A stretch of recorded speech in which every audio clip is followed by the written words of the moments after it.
નમસ્કાર વિદ્યાર્થી મિત્રો, હું છું ઝાલા જયેન્દ્ર અને તમે જોઈ રહ્યા છો ગુજરાતી એજ્યુકેશન. વિદ્યાર્થી મિત્રો, આજે હું તમને ધોરણ 6 વિષય ગણિત દ્વિતીય સત્ર વાર્ષિક પરીક્ષા મૂલ્યાંકન 2023 અને 24 નું પ્રશ્નપત્ર સમજાવી રહ્યો છું. વિદ્યાર્થી મિત્રો, આ પેપર તમારે કુલ ગુણ 80 માર્કનું રહેશે અને તેનો સમય તમારે 3 કલાકનો રહેશે. તો જોઈએ આપણે પ્રશ્ન 1 અ. તો વિદ્યાર્થી મિત્રો, એની અંદર વિકલ્પો આપેલા છે અને વિકલ્પો તમારે 10 માર્કના પૂછાતો હોય છે. તમે જોઈ શકો છો વિકલ્પો.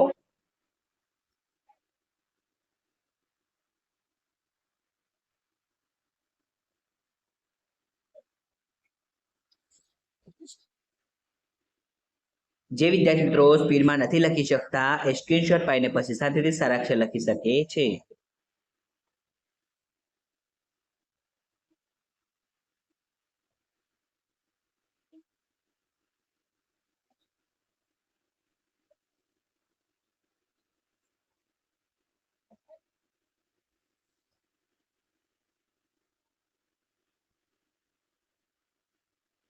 હવે બ એની અંદર નીચેના દાખલા ગણો. વિદ્યાર્થી મિત્રો, અહીંયા ગમે તે 3 દાખલા લખવાના છે અને બ તમારે 6 માર્કનું પૂછાતો હોય છે.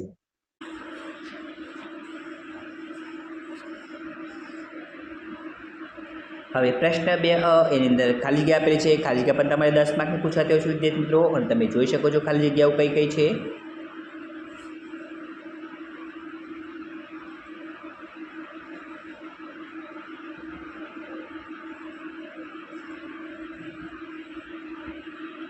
હવે બ એની અંદર નીચેના દાખલા ગણો.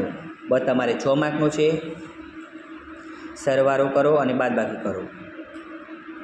પ્રશ્ન 3 અ એની અંદર ખરા ખોટા આપેલા છે. ખરા ખોટા તમારે 6 માર્કના પૂછાતા હોય છે. તમે જોઈ શકો છો ખરા ખોટા. પહેલું ખોટું, બીજું સાચું, ત્રીજું ખોટું, ચોથું સાચું, પાંચમું ખોટું અને છઠ્ઠું સાચું છે. વિદ્યાર્થી મિત્રો, હું તમને જાણ કરી દઉં કે આ પેપર તમારે સમજૂતી માટે રહેશે.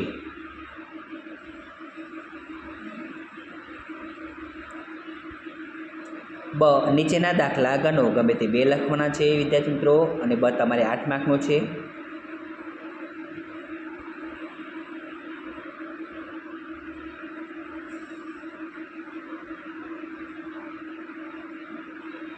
તો પણ વિદ્યાર્થી મિત્રો તમારે 2 માર્કનો છે. હવે પ્રશ્ન 4 અ નીચેના દાખલા ગણો. વિદ્યાર્થી મિત્રો, પ્રશ્ન 4 અ તમારે 12 માર્કનો પૂછાતો હોય છે. તમે જોઈ શકો છો દાખલા કયા કયા છે.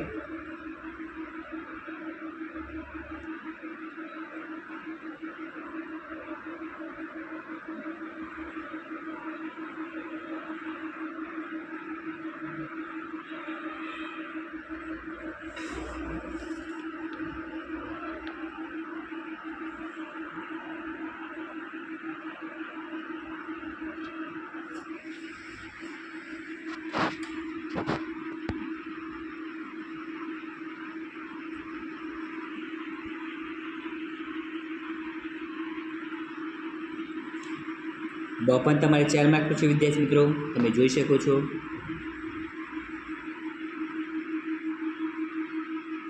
પ્રશ્ન 5 અ ફ્રૂટ માર્કેટમાં 6 વેપારીઓએ વેચેલી કેરીની પેટીઓની સંખ્યા નીચે ચિત્ર આલેખમાં દર્શાવેલ છે.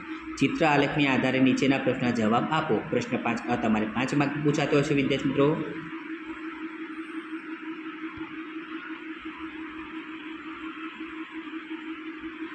પ્રશ્નનો જવાબ તમે જોઈ શકો છો.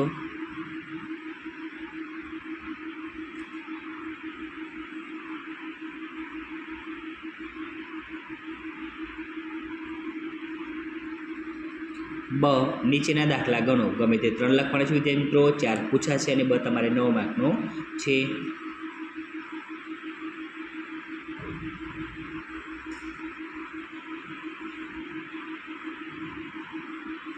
ક નીચેનો ગુણોત્તર શોધો. ક તમારે 2 માર્ક પૂછાશે. તો વિદ્યાર્થી મિત્રો, તમને મારી આ વિડીયો પસંદ આવ્યો હોય તો વિડીયોને લાઇક કરો, કમેન્ટ કરો, શેર કરો અને સબસ્ક્રાઈબ જરૂર કરો. ધન્યવાદ.